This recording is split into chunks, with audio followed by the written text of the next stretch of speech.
Mesdames et messieurs, bonjour et bienvenue dans On se dit tout. Et justement, on dit souvent qu'une scolarité sereine passe par un bon partenariat entre la famille et l'établissement. Dans le cadre d'un dialogue structuré, respectueux, dans la confiance, quels sont les droits et les obligations de chacun?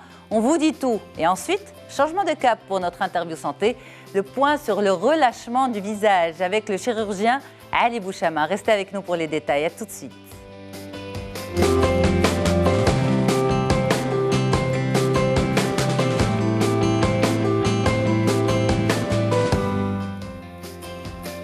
Une relation famille-école sereine. On en parle tout de suite avec des spécialistes, des professionnels, à commencer par Madame Lamia Gbaoui Saman. Bonjour Madame. Bonjour. C'est un plaisir de vous avoir. Merci. Vous êtes consultante pédagogique, coach familial et certifiée en théorie du choix.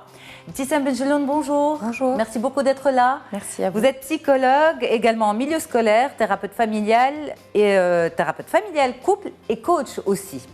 Marim Zaim, bonjour. Bonjour. Merci beaucoup d'être avec nous. Vous êtes coach familial et scolaire, ancienne directrice d'établissement et formatrice pédagogique. Mesdames, merci beaucoup d'être là.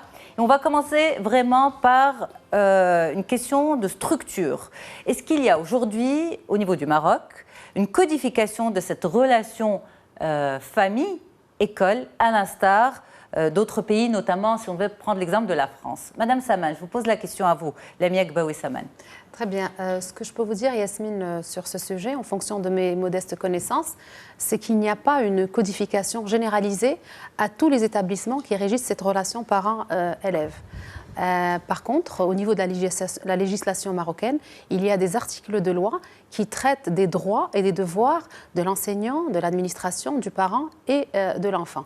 Et c'est à partir de ces lois, de ces articles de loi, que chaque établissement va décliner un règlement intérieur et donc organiser sa relation avec les parents.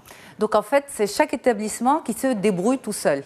On ne peut pas dire qu'il se débrouille tout seul parce qu'il y a des trames, c'est-à-dire qu'il y a des titres sur la loi marocaine. Et donc c'est à partir de ces titres-là, il y a une spécificité par rapport à l'établissement, mais ce qui est général est respecté. Respecté sur ce règlement intérieur. Mais oui. En fait, on peut aussi rajouter, en fait, il y a une trame, effectivement, mais après, selon le bon vouloir ou l'idée de l'école, il y a des écoles qui vont vouloir vraiment faire un partenariat avec les parents et qui vont vraiment être dans la créativité et essayer de créer des liens et donc essayer d'intégrer les parents dans la codification et créer quelque chose ensemble. Et puis, il y a d'autres écoles qui n'en font pas forcément, n'en ont pas vraiment besoin et donc ne vont pas faire cet exercice-là.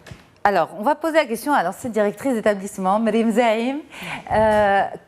Comment ça se passe? Vous qui avez justement dirigé un établissement, et puis vous savez comment vraiment ça se passe, puisque, on va dire, les autres directeurs et directrices, ce sont vos collègues de travail. Alors, les relations famille-école changent. Ça dépend des cas, ça dépend des quartiers, ça dépend des villes. Moi, j'ai l'impression qu'il y a une relation de force entre les familles et les écoles, surtout dans le milieu privé, évidemment. Donc, on trouve des structures qui sont bien solides, d'anciennes écoles ou bien des écoles de mission étrangères et tout ça, qui installent des réglementations qui ne sont pas tout le temps favorables aux parents.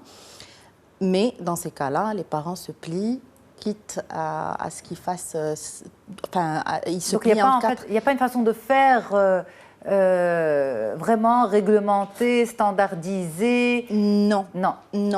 Comme disait il y a une base. Chacun... Il y a une base, mais à partir de cette base, chacun peut décliner à sa manière, chacun par rapport à ses conditions, par rapport Mais selon quels critères? Par exemple, vous, quand vous étiez directrice d'établissement, cette relation parent-école, comment vous la gériez?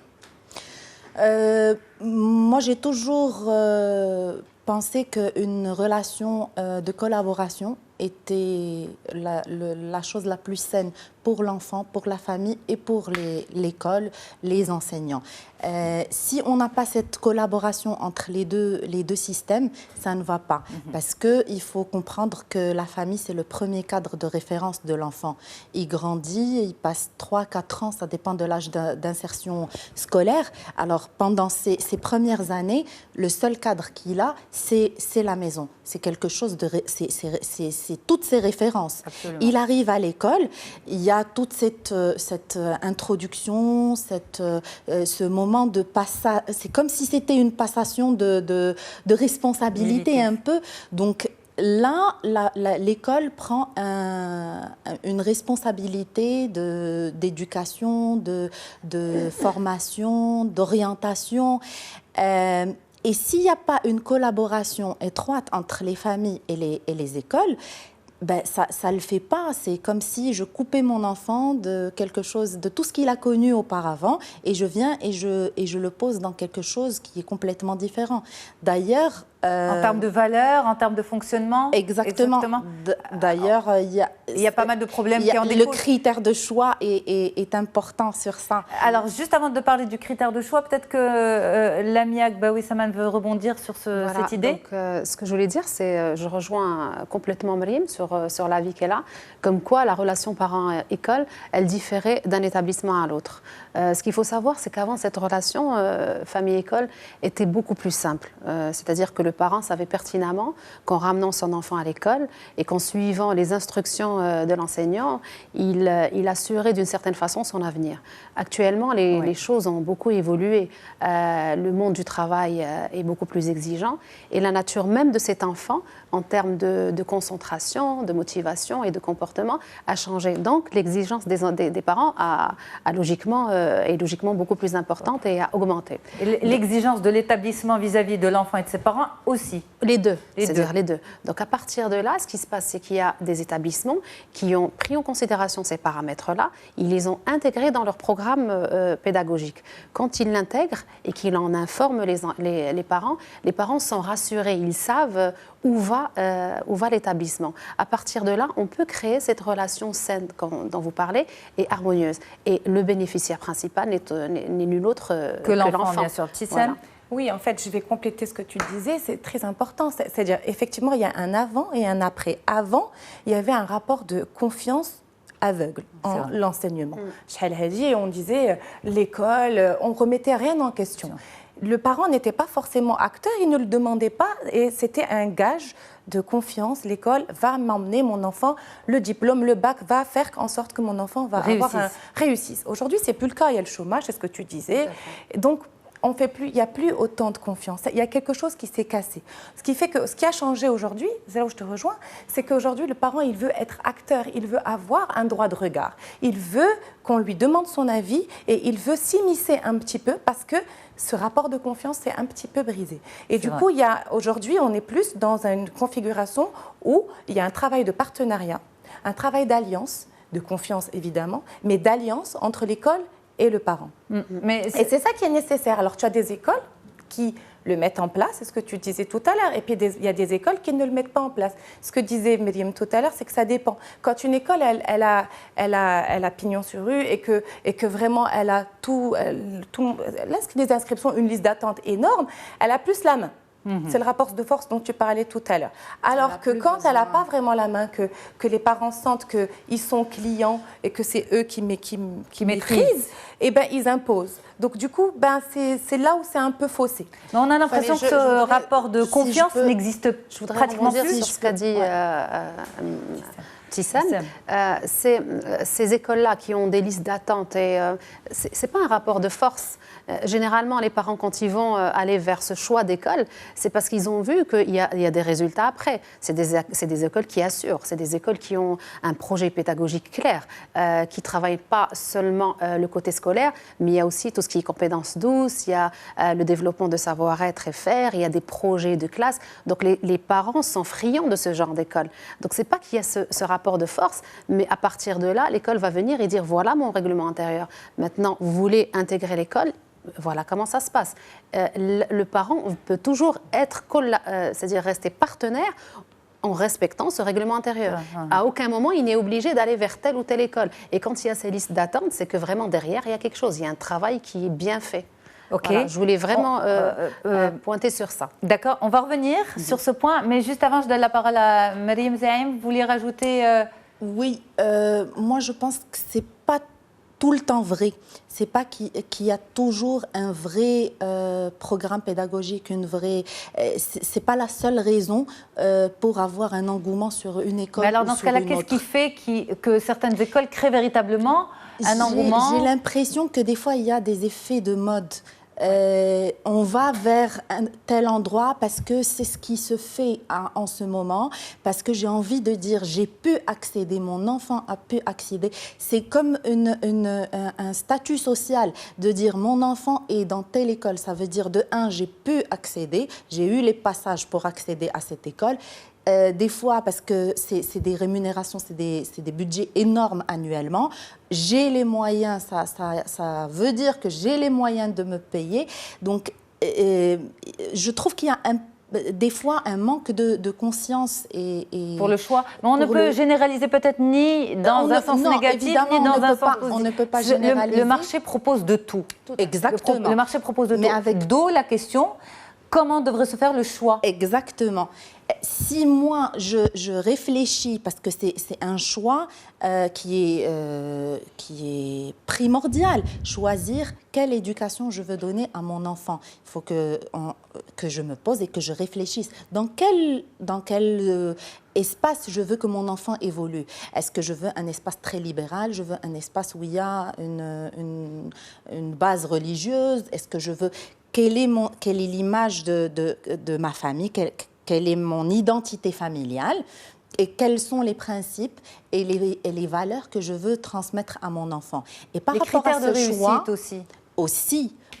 Les attentes plutôt des parents. Mais des fois, on a l'impression que les critères de réussite commencent à primer sur mes valeurs et mes principes. Moi, en tant que parent, je me dis, oui, je peux laisser de côté certaines valeurs et principes, quitte à ce que mon enfant soit dans un établissement où il peut réussir sa scolarité, où il peut avoir un bon niveau scolaire. Après, un certain moment arrive où l'enfant... Il y a quelque chose qui ne va pas. Il y a un message qui passe dans la maison et un autre message qui passe au niveau de l'école. Mais par exemple, quand on parle d'établissements où le taux de réussite est très important au baccalauréat, et on voit en fait que ça passe par une très grande pression sur l'enfant pendant toute la durée de la scolarité. Les parents ne savent pas ce qu'il faut faire. Est-ce que l'établissement a raison dans sa stratégie? Et donc, quand les parents s'adressent à l'établissement en question, les responsables disent que finalement, c'est comme ça qu'on a de bons résultats. Vous nous avez choisis pour cela, donc laissez-nous faire notre travail. Et en même temps, les spécialistes disent, oui, il faut accompagner les enfants vers la réussite, mais attention à la pression et attention à la surcharge. Pas à n'importe quel prix, justement. Parce que là, ce qu'on voit, c'est qu'effectivement, quand on a un enfant, en fait, il faut vraiment bien connaître son enfant.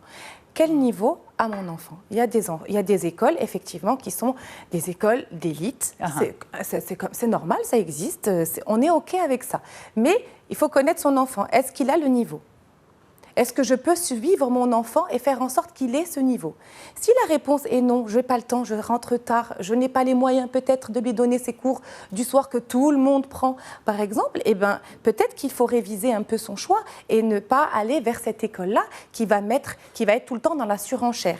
Si je n'ai pas les moyens de suivre cette surenchère, et ne serait-ce que financièrement avec ses cours du soir, le temps, etc., il vaut mieux reculer. Si mon enfant a des difficultés scolaires, par exemple, c'est un peu ce que tu voulais dire, Myriam, tout à l'heure. Si mon enfant a des difficultés scolaires, eh ben, ça dépend dans le projet pédagogique de l'école. Il y a des écoles qui te disent, oui, nous pouvons accepter cet enfant qui a une dyslexie, par exemple. On en parlera tout à l'heure, je pense. Et il y a des écoles qui ne l'acceptent pas. C'est leur choix. On est OK avec ça. Mais on peut pas aller dans une école et dire, pourquoi vous acceptez pas cette difficulté de mon enfant? Ou là, je ne peux pas donner des cours du soir, mais vous le prenez quand même. Ou là, pourquoi il n'a pas le niveau? Et en même temps, on sait ce qu'on doit attendre et ce qu'on ne doit pas attendre. Mais ce qui est, je voudrais revenir à cette transparence d'emblée, dès le départ? Ce que je voudrais revenir, c'est à la codification dont on a parlé au départ, parce que c'est important. Une école au Maroc, qu'elle soit publique ou privée, a l'obligation de prendre n'importe quel élève. Qu'il ait une difficulté, un trouble, un retard, un handicap, tant que ce n'est pas un handicap mental, elle est dans l'obligation de prendre l'enfant. C'est-à-dire que le parent, quand il connaît ses droits, une école ne peut pas refuser que cet enfant intègre l'école. Donc ça, c'est déjà important. Mais on officiellement, c'est-à-dire, mais officiellement oui. aussi, quand les parents connaissent leurs droits, c'est ça moi je trouve que c'est ça le vrai souci, c'est que les parents, les gens ne se renseignent pas, ne s'informent pas, ils ne connaissent pas leurs droits. Vous avez parlé de cette codification, il y a des droits pour cet enfant. C'est-à-dire que quand un enfant en classe est insulté ou il est mis de côté, l'enseignant peut avoir des problèmes avec la justice, carrément. Donc, si le parent sait et qu'il est au courant, il pourra la relation sera un peu plus équilibrée. Mais en même temps, officieusement, est-ce que l'établissement ou l'enseignant ne pousse pas aussi à bout l'élève et le parent? Je ne pense pas. Est-ce que ça n'arrive pas? Non, parce qu'un enseignant, dans une école, quand un enseignant est formé correctement, un enseignant a son cursus par rapport à sa matière, mais aussi il a une formation par rapport aux différents troubles qui se présentent maintenant, par rapport à sa façon de gérer ses émotions. Donc, il ne va pas le mettre de côté. Au contraire, c'est un enfant qu'on va détecter au départ et le suivre tout au long de l'année. Alors ça, c'est dans le meilleur des mondes.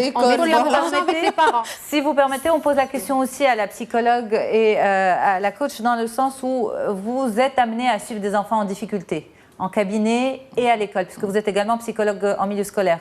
Est-ce qu'il arrive parfois que le problème rencontré par l'élève / l'enfant est dû à une mauvaise relation entre l'enseignant et les parents, entre l'école et les parents? Ça peut arriver, mais c'est pas vraiment ce qu'on voit le plus. Non, c'est pas ce qu'on voit le plus.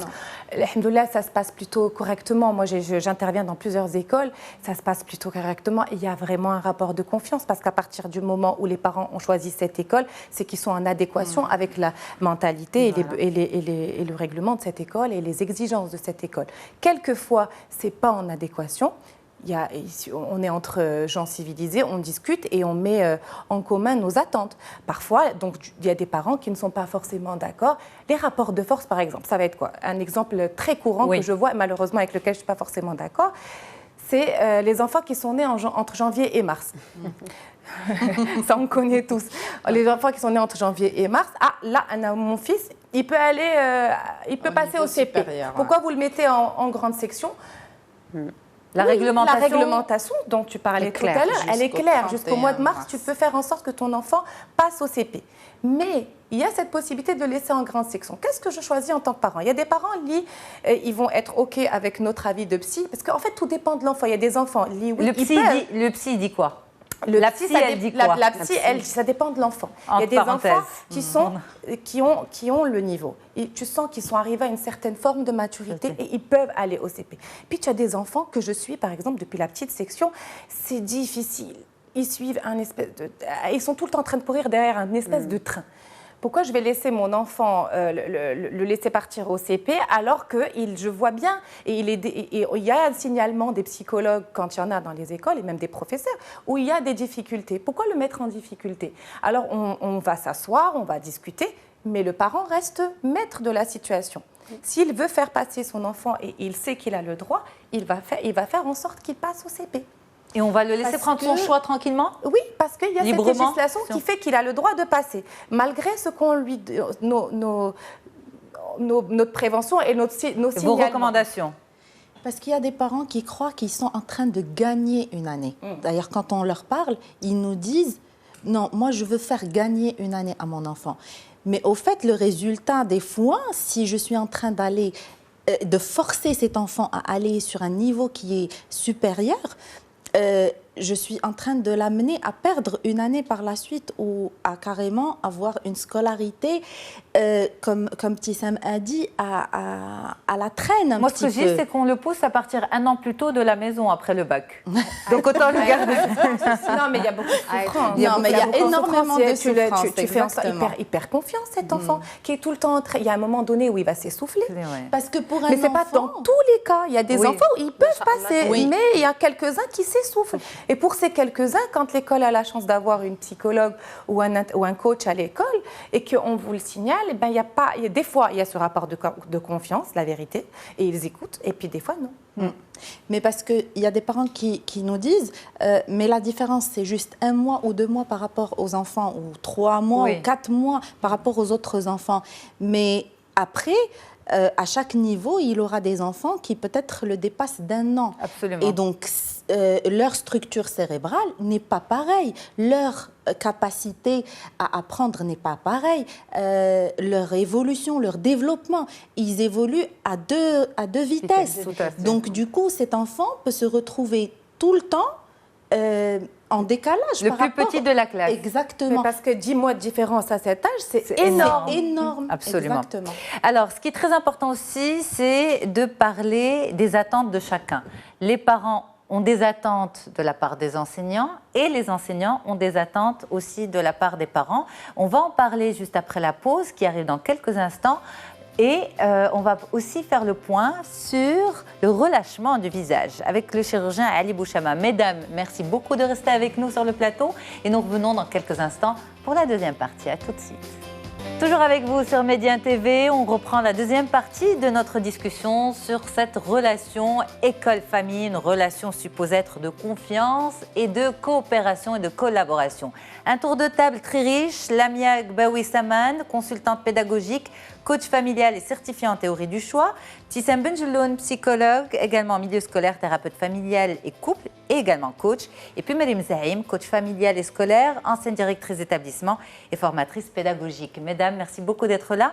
On reprend donc notre discussion et on va sur les attentes de chacun. Parce que peut-être ce qui brouille les pistes, déjà le fait de ne pas avoir, on va dire, un cadre, une codification, une réglementation qui régit tous les établissements scolaires, c'est aussi ces attentes qui sont parfois floues et qui ne sont pas verbalisées et communiquées de part et d'autre, famille, école. Alors, on va sur les parents. Quelles sont les attentes des parents vis-à-vis de l'école et des enseignants? Madame Gbaoui. Donc, je pense que le parent, ce qu'il attend de l'enseignant, c'est que l'enseignant soit attentif au rendement scolaire de son enfant, qu'il puisse aussi l'informer des progrès, des difficultés que rencontre cet enfant en classe. C'est important aussi pour le parent que l'enseignant fasse sentir à l'enfant que c'est quelqu'un d'important, qu'il est capable de réussir et de réaliser ses rêves. Le parent attend aussi de l'enseignant qu'il soit juste et équitable. Parce que pour moi, c'est un point important. Quand l'enseignant est équitable et juste en classe, l'enfant va se sentir en sécurité, donc son rendement va être que meilleur. En fin de compte, si je peux résumer, l'attente des parents vis-à-vis de l'enseignant, c'est de savoir que cet enseignant qui s'occupe de l'enfant, qui le voit très souvent, soit formé pour qu'il puisse gérer et sa scolarité et sa personne. Et sa personne Voilà. et ses émotions. Tout à fait. On va peut-être décortiquer quelques points. Quand vous dites les parents attendent que l'enseignant communique sur l'évolution de l'enfant, si on devait nous proposer une codification, ça serait quoi? Communiquer comment et à quel rythme? Il y a différents moyens de communication. Ce serait une fréquence d'1 fois par mois, par exemple, parce qu'au bout d'1 mois, on a une séquence qui a été faite. Cette communication se fera en fonction de l'établissement via un document écrit. Donc, ce n'est pas les notes. On ne parle pas de notes. Non, on ne parle pas de notes. Non. On parle du progrès de l'enfant, de ce qu'il fait même par rapport à son évolution en écriture, son comportement. Est-ce qu'il arrive à travailler facilement en groupe? Donc, tout ça, ça va être noté. Et il y aura un bilan mensuel qui est envoyé aux parents. Ça peut se faire via le cahier de liaison classique, la façon classique. Et puis maintenant, ce qui se passe, c'est qu'il y a un espace parent via Internet. Donc le parent va trouver mensuellement le rapport de son enfant par rapport à ses difficultés, par rapport à ses problèmes. S'il a eu un problème au niveau d'une notion, d'une lacune, donc le parent est informé. Et cette information va beaucoup aider le parent à la maison. Et il pourra remédier à... Mais justement, est-ce que ça ne va pas être considéré comme un bilan, en fait, une valorisation des compétences et non pas de l'évolution de l'enfant? Est-ce que ça ne va pas être considéré par les parents comme, en fait, un reporting des notes, c'est plus académique. Ce que vous préconisez, c'est vraiment c'est un reporting, on va dire un bilan. C'est un bilan, mais de l'enfant, de progression. Voilà. Et il y aura le côté scolaire, les compétences, les compétences et objectifs, les notions. Et il y aura aussi, par exemple, le côté humain et la méthodologie de travail. Ouais. Votre enfant est maintenant capable de s'organiser, d'organiser son cahier, de récupérer ses devoirs seul. Donc tout ça, c'est des compétences importantes. Est-ce que c'est difficile à mettre en place, Madame Saïd? Je voulais juste rajouter quelque Bien chose sûr, par rapport à ça. Et si on peut aussi glisser cette question, est-ce que c'est difficile à mettre en place? Parce que vous avez été directrice d'établissement. Est-ce que c'est des choses qui coûtent à l'établissement? Non. Ou un enseignant? Non, ça rentre dans le fonctionnement habituel de l'établissement. Le suivi de chaque enfant, de Mais avec ce reporting-là, ce bilan, on va dire mensuel. En fait, il y a différence. Ça dépend des établissements. Chaque établissement choisit une méthode ou une autre. Le plus classique, c'est le cahier de liaison. Maintenant, on a les réunions de parents d'élèves qui peuvent être annuelles ou deux fois chaque trimestre. Après, il y a des établissements qui commencent à installer des espaces d'accueil parents où le parent peut venir. C'est comme des petites pauses café. Ils peuvent venir, ils peuvent avoir accès aux éducateurs et aux enseignants, à l'administration.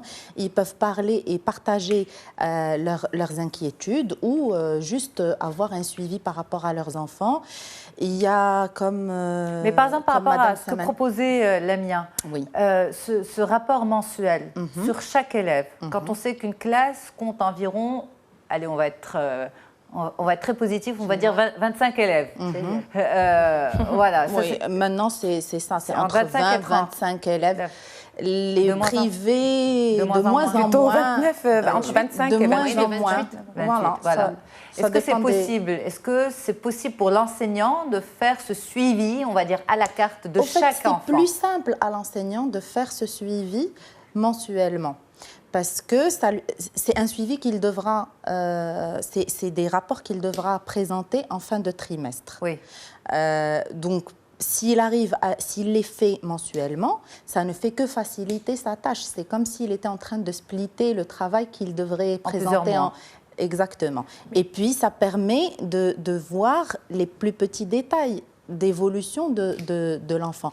D'ailleurs, ce que je voulais rajouter, c'est que maintenant, il y a des expériences qui se font par rapport à en fait, c'est plus des bulletins, c'est des rapports d'évolution, de compétences des enfants, mais qui se font même au niveau du primaire, des collèges et des lycées. Il y a des expériences maintenant qui tendent vers ça, de ne plus valoriser l'enfant juste par rapport à une note, parce que c'est très discriminatoire.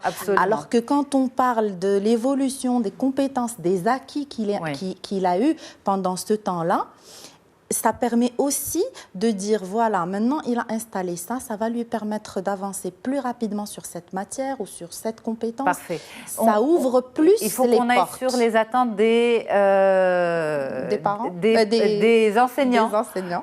On va sur les attentes des enseignants. Il nous reste environ 3 minutes pour en parler. Alors, je vous pose la question, justement, je reviens à vous, Lamia Gbaoui.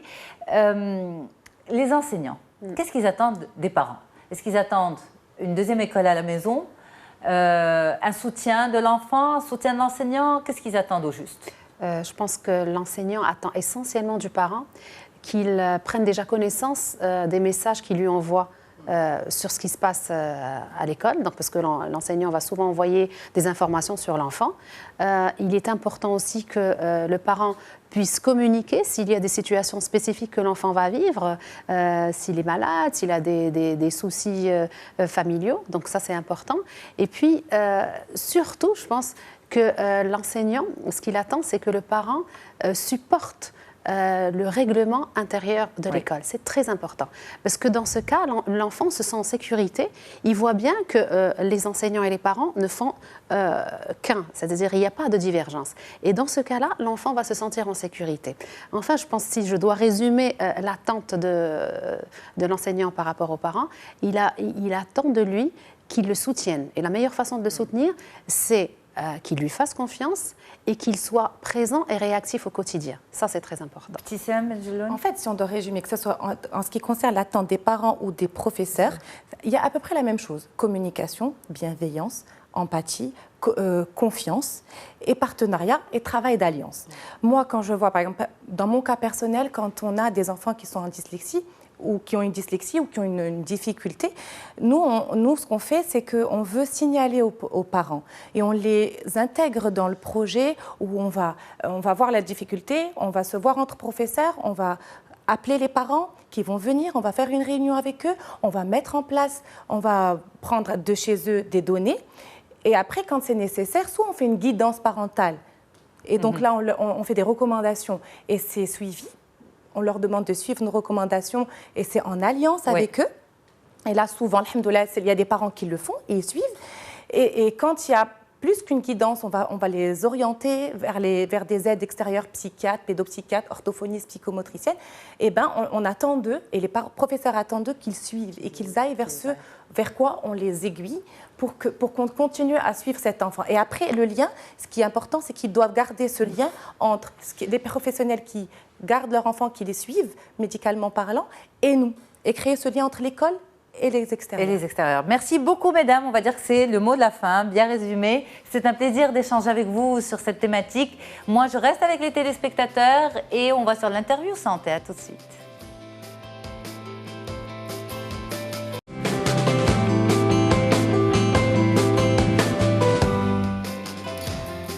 Et tout de suite, place à notre interview santé avec le docteur Ali Bouchama. Bonjour, docteur. Bonjour. Merci beaucoup d'être avec nous.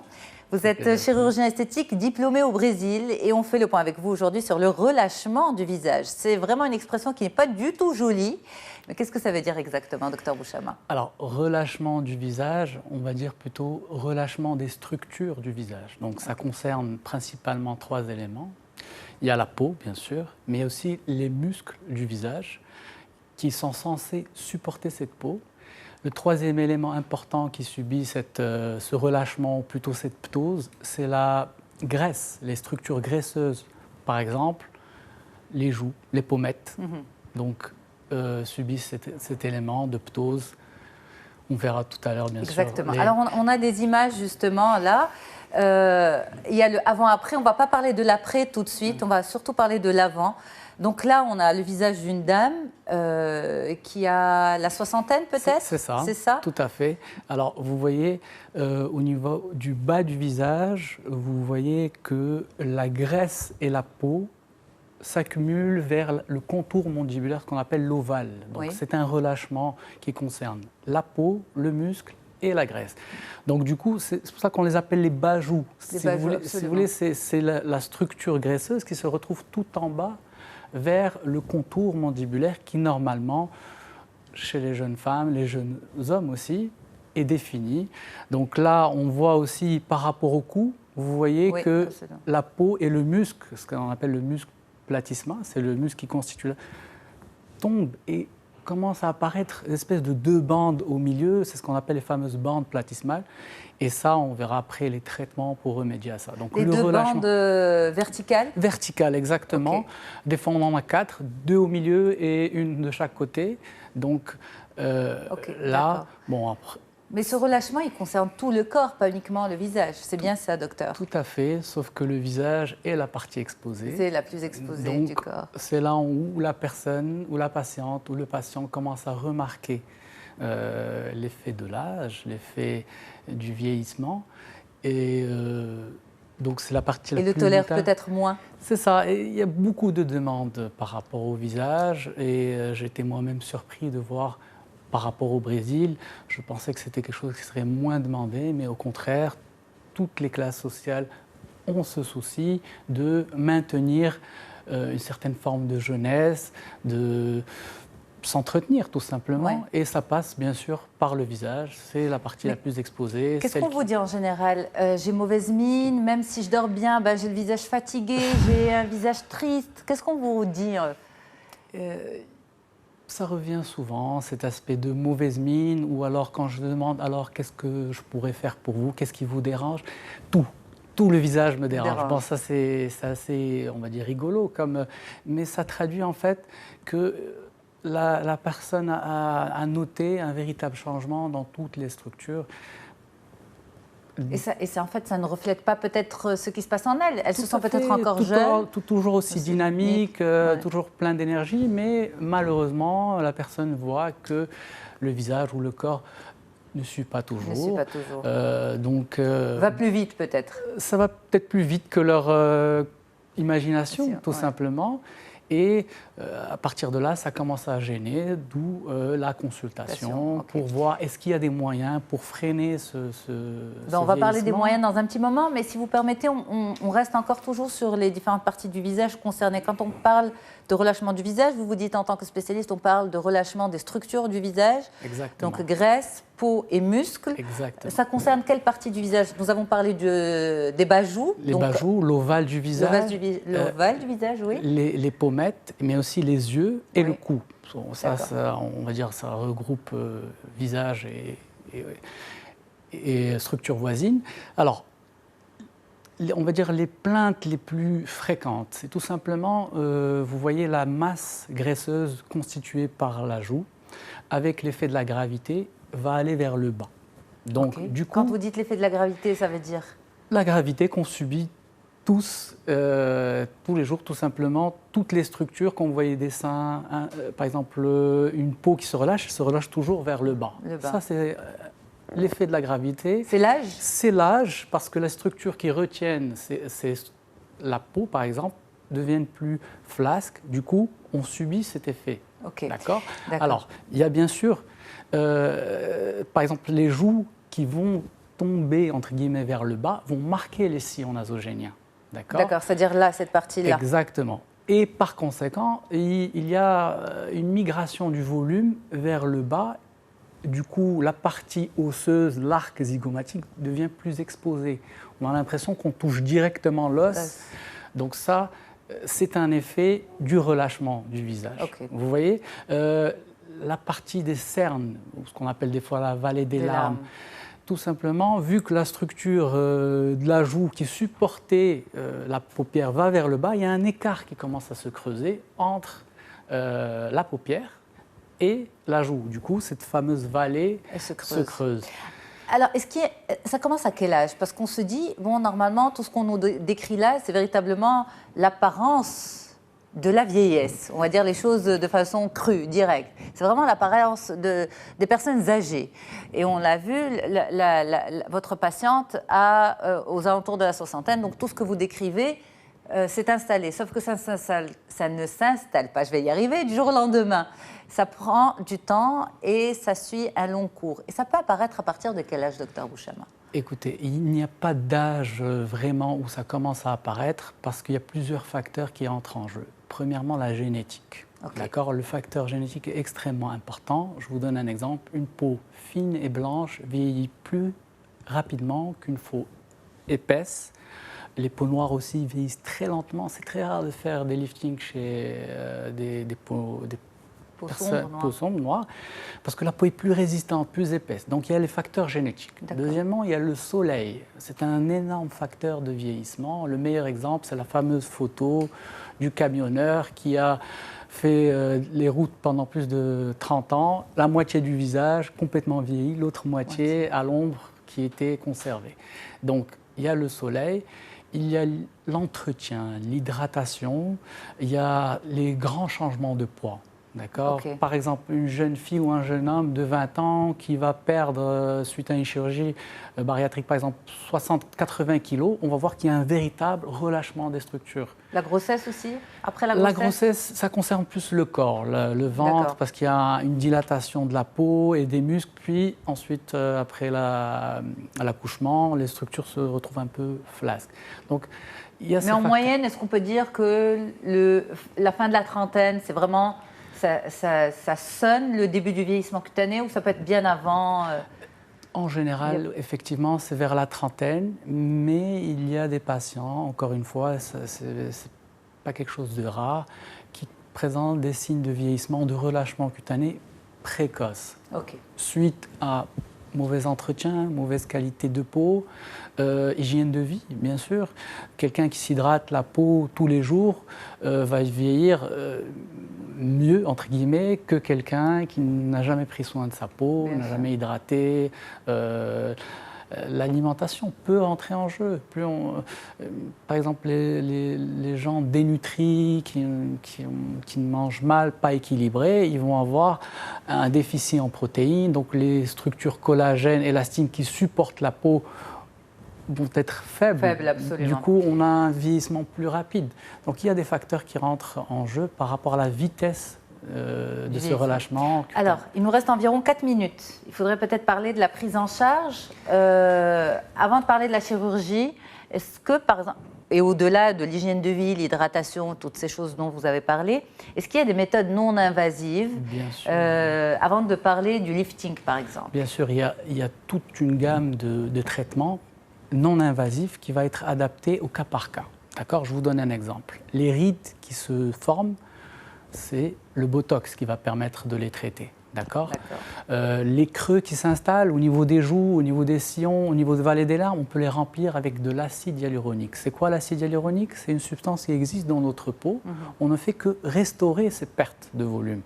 Pour les gens... Est-ce que c'est possible pour tout le monde? Est-ce que ça peut être, on va dire, indiqué pour toutes les personnes? Ou finalement, là aussi, le médecin dit, écoutez, par rapport à votre souci à vous, vous êtes venu pour une injection d'acide hyaluronique, eh bien, ce n'est pas indiqué parce que ça ne va pas corriger. Bien sûr, absolument. Il faut savoir choisir l'indication. Ce n'est pas des solutions miracles. Non, non, non. Il faut évaluer le cas, c'est du cas par cas. Il y a des gens où il ne faut absolument pas leur injecter parce qu'on a dépassé ce stade. Il faut, si on veut un résultat, passer par la chirurgie, soit le mini-lifting, soit le lifting. Il y a des gens, par exemple, qui ont une vraie perte de volume. On est obligé d'injecter de la graisse. Là, je vous donne un exemple. Quelqu'un qui veut encore retarder la chirurgie, vous voyez qu'au niveau du front et entre les sourcils, il y a des creux qui sont dus tout simplement aux muscles qui travaillent tous les jours. Ils vont creuser, donc on traite par le Botox. Là, c'est au repos. Peut-être l'image suivante, si on voit. Donc ça, c'est traité au Botox. Traité au Botox, ça... Et ça donne un coup de jeune. Un coup de jeune. Vous voyez que la peau est plus lisse. Regardez au niveau du front, entre les sourcils. On verra sur les autres clichés. Regardez, les mouvements des sourcils sont très importants. Il faut garder une mimique. Quand on dit Botox, ça ne veut pas dire visage figé. Absolument pas. Il faut qu'il y ait... Regardez, vous voyez les rides. Parce qu'elle a gardé des rides, en fait. Justement, il faut garder certaines petites rides, il faut garder des expressions. Il ne faut pas que le visage, on ait l'impression que ce soit un bout de plastique. Non, absolument pas. Vous voyez que là, en souriant, au lieu d'avoir des rides creuses, ce qu'on appelle les pas de doigts, là, c'est tout simplement Botox. Et ça dure combien de temps? Et acide hyaluronique pour les paumes. Alors, pour le Botox, ça dure environ 6 mois. Et pour l'acide hyaluronique, ça dure environ 1 an. D'accord. Alors, il faut comprendre que ces moyens-là sont aussi des moyens de prévention. Par exemple, quand on commence à voir les premières rides d'expression, si on ne les traite pas, ces rides vont devenir permanentes. Plus creuses. Plus creuses, comme une cicatrice de la peau. À ce moment-là, c'est plus difficile de les traiter. Et les jeunes femmes qui s'entretiennent, des fois, c'est des Botox juste pour l'entretien, pour la prévention. Quand on voit le recul après une dizaine d'années, comparé à la sœur qui n'a jamais rien fait, etc., on a vraiment 2 types de vieillissement complètement différents. Et pour le lifting? Alors, le mini-lifting. Le mini-lifting ou le lifting. Les gens ont peur quand même de ça. Ils ont peur d'un visage extrêmement tendu, figé. Vous savez, ils ont peur que ça ne soit pas naturel. Ça, c'est extrêmement... Je dis toujours en consultation, c'est une chirurgie de rajeunissement. C'est vous quand vous étiez plus jeune. Ce n'est pas vous en différence. Ce n'est pas une transformation, c'est un retour en arrière. D'accord? Donc, c'est important de voir la photo de la patiente quand elle était plus jeune et de faire ce retour en arrière. Peut-être qu'on verra sur les autres photos. Oui, on passe une autre photo. Ça, c'est... Donc là, on est toujours avec les injections. Toujours avec les injections. Il y a aussi le PRP, le fameux PRP pour la brillance de la peau. Oui. D'accord? Bon, là, on va montrer juste le cou. Vous voyez que... Ça, c'est un lifting du coup? Du coup, le double montant qui dérange la personne. Vous voyez que le bas du visage, l'ovale du visage, le cou est complètement redessiné. Ça, c'est une photo 3 mois après. D'accord. On a un cou complètement dessiné et on garde quand même une certaine élasticité au niveau de la peau. Ça, c'est des techniques brésiliennes qui consistent à réinsérer d'abord le muscle. Et là, c'est vraiment un lifting complet? Complet, ça c'est 1 mois après. 1 mois après. 1 mois après, donc vous voyez le bas du visage. Et la patiente, à l'origine, elle a quel âge? Elle a 58 ans. 58 ans, Voilà. D'accord. Vous voyez que le bas du visage avait perdu sa définition. Les structures, vous voyez les joues qui commencent à tomber vers le bas, Oui. et on a les fameuses vallées des larmes, les cernes qui commencent à se creuser. Là, après l'intervention, les structures remontent, on remet en place ce qui est descendu tout simplement, et ça commence par de la technique brésilienne à replacer le muscle, c'est extrêmement important. Donc l'idée n'est pas d'avoir un vieux visage de bébé, non, mais un visage qui ressemble ou qui respecte la structure de la personne elle-même, un peu plus jeune. Tout à fait. C'est pour ça que chaque lifting doit être personnalisé. On doit absolument respecter l'identité de la personne, et c'est un retour en arrière. Si elle était joufflue, elle se redeviendra joufflue. Si elle n'avait pas beaucoup de volume au niveau des joues, on va retrouver ce qu'on avait avant. C'est très important. Eh bien, Dr Ali Bouchama, merci beaucoup pour toutes ces explications. Vous êtes chirurgien esthétique diplômé au Brésil chez le Grand Pitangui. Merci beaucoup d'avoir été avec nous. Merci à vous. À très vite sur Média TV. Merci à tous pour votre fidélité et à très très bientôt.